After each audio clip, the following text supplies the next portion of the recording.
तो चलिए बढ़ते हैं अब अगली खबर के साथ। खबर बालोद से जुड़ी हुई है, जहां शिक्षक भर्ती प्रक्रिया अब यहां सामने आई है, जहां गड़बड़ी को लेकर के शिक्षा विभाग ने एक बड़ा कदम भी उठा लिया है।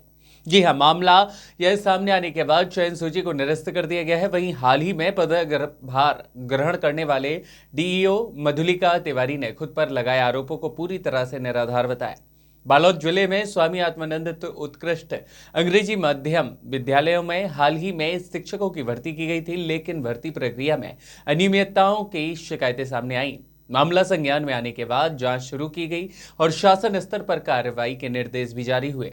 नवपदस्थ जिला शिक्षा अधिकारी मधुलिका तिवारी ने स्पष्ट किया है कि उन्होंने हाल ही में डीईओ का पदभार ग्रहण किया और जिस भर्ती प्रक्रिया को लेकर सोशल मीडिया पर उनके खिलाफ आरोप लगाए जा रहे हैं वह पूरी तरह से निराधार और मिथ्या है। डीईओ ने यह भी बताया कि भर्ती प्रक्रिया उनके पदभार ग्रहण करने से पहले ही पूरी हो चुकी है, लेकिन शिकायतें मिलने पर उन्हें स्वयं जांच कराई, जिसमें पाया गया कि नोडल अधिकारी के रिश्तेदार भर्ती के आवेदक थे।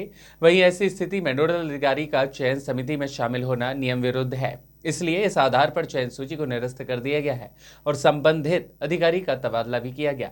बालोद से संवाददाता बोधन भट्ट की खास रिपोर्ट। 30 सितंबर को जिला शिक्षा अधिकारी बालोद के पद पर कार्यभार ग्रहण किया और उसके 1 या 2 दिन के पश्चात एक आत्मानंद की चयन सूची जारी की। मेरे आने से पूर्व ही बाकी प्रक्रिया जो है वो पूर्ण हो चुकी थी, केवल चयन सूची मेरे द्वारा जारी किया गया।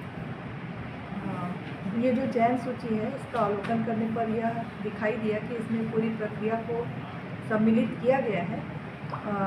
चयन सूची जारी होने के बाद विभिन्न समाचार पत्रों के माध्यम से यह ज्ञात हुआ कि पूर्व में हमारे साक्षात्कार चयन समिति में जो सदस्य थे उनकी पुत्री का चयन हुआ है और उस विषय विशेष का चयन सूची यह ज्ञात होते ही कलेक्टर मैडम के निर्देश पर निरस्त कर दिया गया, क्योंकि यदि साक्षात्कार समिति में हमारे कोई रिश्तेदार हैं, पुत्र हैं, पुत्री हैं, तो फिर ऐसी स्थिति में हमें ऐसी समिति में या फिर उस कार्य में हमारी शासकीय सेवक के रूप में हमारी भागीदारी नहीं होनी चाहिए। परंतु संबंधित के द्वारा इस तथ्य को छुपाते हुए कार्य किया गया, इसलिए उस चयन सूची को निरस्त कर दिया गया है और साथ ही संबंधित के विरुद्ध कार्रवाई भी प्रस्तावित की गई है, उच्च कार्रवाई।